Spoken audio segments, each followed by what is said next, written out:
एक घर में 3 भाई और एक बहन थी। बड़ा और छोटा पढ़ने में बहुत तेज थे। उनके माँ बाप उन चारों से बेहद प्यार करते थे, मगर मंझले बेटे से थोड़ा परेशान से थे। बड़ा बेटा पढ़ लिख कर डॉक्टर बन गया, छोटा भी पढ़ लिख कर के इंजीनियर बन गया, मगर मंझला बिल्कुल आवारा और गवार बन के ही रह गया। सबकी शादी हो गई।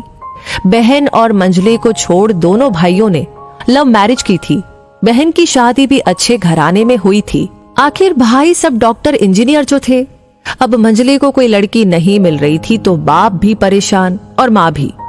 बहन जब भी मायके आती सबसे पहले छोटे भाई और बड़े भैया से मिलती, मगर मंझले से कम ही मिलती थी, क्योंकि वो न तो कुछ दे सकता था और ना ही वो जल्दी घर पे मिलता था। वैसे वो दिहाड़ी मजदूरी करता था, पढ़ नहीं सका तो नौकरी कौन देता। मंझले की शादी किए बिना पिताजी गुजर गए। माँ ने सोचा कहीं अब बंटवारे की बात न निकले, इसलिए अपने ही गांव से एक सीधी सादी लड़की से मंझले की शादी करवा दी। शादी होती ही न जाने क्या हुआ कि मंझला बड़े लगन से काम करने लगा। दोस्तों ने कहा, ए चंदू आज अड्डे पे आना। चंदू ने कहा, आज नहीं फिर कभी। अरे तू शादी के बाद तो जैसे बीवी का गुलाम ही हो गया है। अरे ऐसी बात नहीं है, कल में अकेला एक पेट था तो अपनी रोटी का हिस्सा कमा लेता था। अब 2 पेट है, आज कल और होगा। घर वाले नालायक कहते हैं मेरे लिए चलता है, मगर मेरी पत्नी मुझे कभी नालायक कहे तो मेरी मर्दानगी पर एक भद्दी गाली है, क्योंकि एक पत्नी के लिए उसका पति उसका घमंड, इज्जत और उम्मीद होता है। उसके घर वालों ने भी तो मुझ पर भरोसा करके ही तो अपनी बेटी दी होगी, फिर उनका भरोसा कैसे तोड़ सकता हूँ। कॉलेज में नौकरी की डिग्री मिलती है और ऐसे संस्कार माँ बाप से मिलते हैं। इधर घर पे बड़ा और छोटा भाई और उनकी पत्नियां मिलकर के आपस में फैसला करते हैं कि जायदाद का बंटवारा हो जाए, क्योंकि हम दोनों लाखों कमाते हैं मगर मंझला ना के बराबर कमाता है। ऐसा नहीं होगा।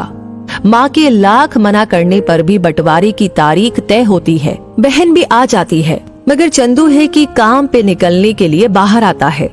उसके दोनों भाई उसको पकड़कर भीतर लाकर बोलते हैं कि आज तो रुक जा, बंटवारा कर ही लेते हैं। वकील कहता है ऐसा नहीं होता, साइन करना पड़ता है। चंदू ने कहा, तुम लोग बंटवारा करो, मेरे हिस्से में जो देना है दे देना, मैं शाम को आकर के अपना बड़ा सा अंगूठा चिपका दूंगा पेपर पे।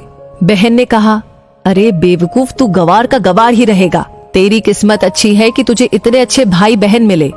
माँ ने कहा, अरे चंदू आज तो रुक जा। बंटवारे में कुल 10 बीघा जमीन में दोनों भाई 5-5 रख लेते हैं और चंदू को पुश्तैनी घर छोड़ देते हैं।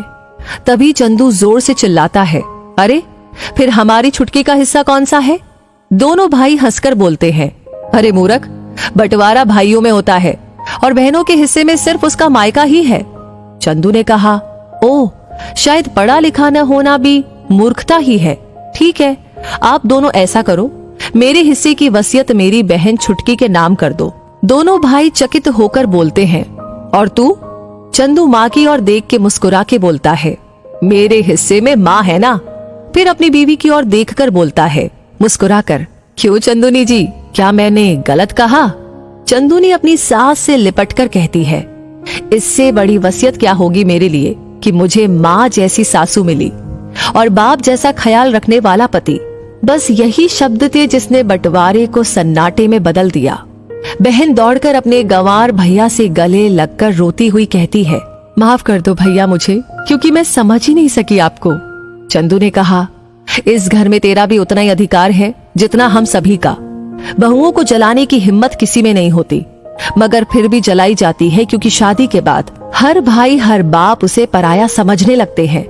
मगर मेरे लिए तुम सब बहुत अजीज हो, चाहे पास रहो या दूर।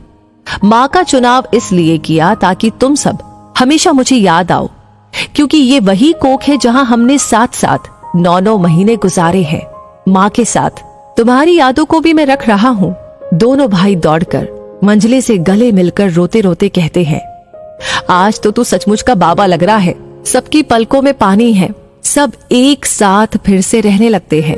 तो दोस्तों, ये कहानी आपसे क्या कह रही है, क्या महसूस कर रहे हैं, आपकी क्या राय है इस कहानी के बारे में, हमें कमेंट सेक्शन में लिख करके जरूर बताइएगा।